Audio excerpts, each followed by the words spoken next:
And I said, okay, you stop right here, the party's over. Get up against the wall. Just because you're steel workers, you're bums, you're disgusting slime, look at your arms, blood dripping. I mean, plastic is leather, fuck you. Well, my husband started to really act kind of strange. She said, come on, honey, calm down. I know what she's doing, I don't know her, I really don't. Well, it was then that I realized I had to get rid of him. I mean, come on, this guy's a nerd. He doesn't play along, he doesn't come over to my side. So naturally, I called up a friend, and I said to him, you gotta come over and get me. And he came over, and then 2 weeks later, he called me up and he said, Susan, what'd you do with the gun? And I said, what do you mean? And he said, because my mother found the gun with blood dripping. And I said, what? You gotta talk to your mother and father. Did you call the police? Well, he said to me, Susan, I can't believe you did this. I really trusted you. I mean, I loaned you $200, and now my wife thinks I'm crazy, and she's crazy, and she won't fuck me, and you won't fuck me. What am I supposed to do? Well, it was at that point that I knew that I had killed my husband. Or anyway, I could have. And that brings me back to this idea that I really wanted to talk about here. Anton Artaud. Because Artaud was really into astrology, you know. What's that line? Just because we're behind bars doesn't mean we're not behind bars. Yeah.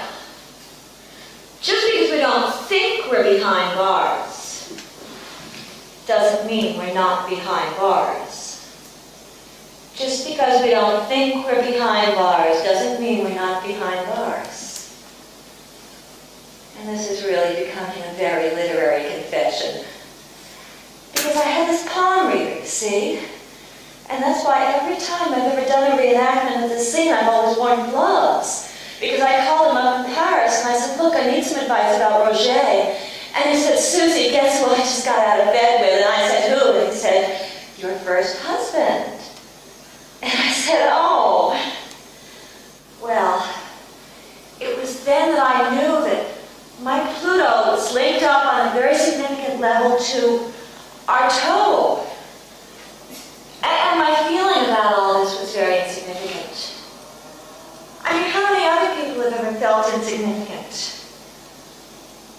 How many other people have ever been to jail? Now, I am a person who really had to experience what it would be like to be in jail. But when I got there, I was very unhappy because nobody would talk to me. Now, if Artaud had been in jail, he would have been a hero for stealing pantyhose. But I was insignificant, leading me to this destructive self-purge, this incredibly self-destructive self-purge, which sent me further and further out towards Pluto and connected me on a very basic level to Artaud. And the illusion of being connected to Artaud, which brings me to my second husband. David Radford talks to the students about translating Artaud. I think I was telling you about the conditions under which I worked on this. I lived in 511 East 12th Street starting in 1961. And at that time, amphetamine could be bought legally in New Jersey. And we bought about a ton of it from a pharmaceutical factory over there. And I had it in my house with lots of points and distilled water. I was never going to get sick, you know. Never get a disease. Of course I did, but... well, anyway, I used a lot of amphetamine and I used a lot of other drugs, and this was to speed myself up so I could do this all in record time. Phil Getty wanted the whole manuscript within a few months, and I worked very hard, and I put myself into it the way I think is absolutely indispensable for somebody translating a writer like this. You have to identify with the man or the woman. You have to identify with that person, their work, and if you don't, then you shouldn't be translating it. Why would you translate something that you didn't think had a message for other people? I translated this because I wanted to turn my friends on and pass a message that had relevance to our lives. That's why I was doing it. Not to get a grant or be hired by an English department somewhere, you know. So that was what happened, and maybe I ended up in a kind of a black hole of personally identifying with Artaud in ways that I had no business doing. I think it's an occupational hazard. Artaud himself identified with a whole lot of other people in the past, starting off with Nerval. You guys have probably seen the complete Rimbaud and Harper Torch books that recently came out by Paul Schmidt. He's a poet and a translator. He did the complete works of Rimbaud, and he writes in his preface about having had the same experience as a translator, highly personal self-identification and so forth. And it's a very interesting thing to read. I urge you to read that. It dispenses me from the necessity of having to explain what happened to me with Artaud. Forgive me for turning this into a monologue. Why don't you ask me anything you'd like to ask? If you feel like it, I'll answer the best way I can. Mario Casoli asks, in the process of identifying with the person that you're translating, in this case Artaud, do you feel that it's a process of identifying character building? So now, for example, what part of your personality or character does Artaud play? Has it been absorbed? It's the anger that's deep inside of me. Like every one of us, I think there's a lot in reading a text like this. And the most eloquent English idiom that I could create for it to correspond to the French text. It's that anger that I would say that's almost like a force of nature, but beyond that, what was it that I identified with him?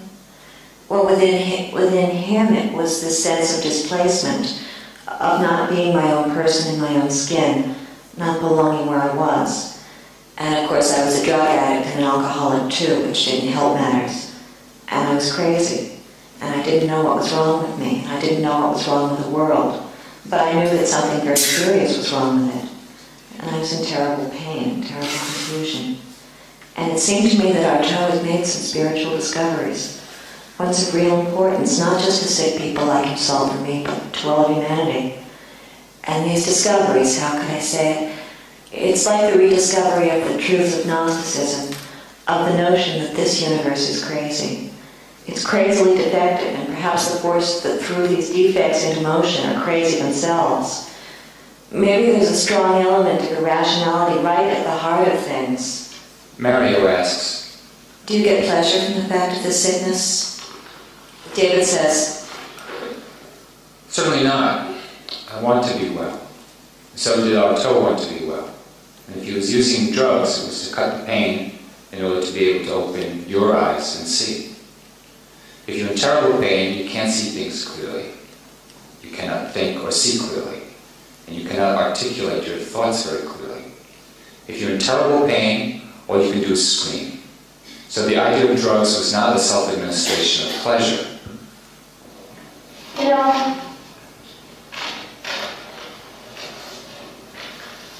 think I need to zero.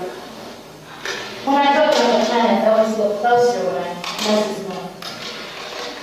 Artaud was really into astrology. This is a very important link, because Artaud, after he became confined behind bars. Doesn't mean I'm not behind bars.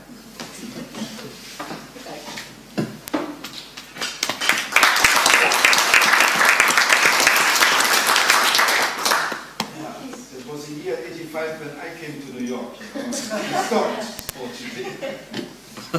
The next clip I'd like to show comes from a movie called How to Shoot a Crime. And that was made a year later in 1987. Also with material that I borrowed or took from Sylvere. He had been teaching these classes on death in literature and sexuality in literature at Columbia. Those were his obsessions at the time. And for those classes, he gathered this really unusual footage. He had a body of interviews that he'd done with a guy named George Diaz, who was a police videographer, whose job it was to go to the scenes of murders, violent crimes in New York, and document the crime scene to be shown in court.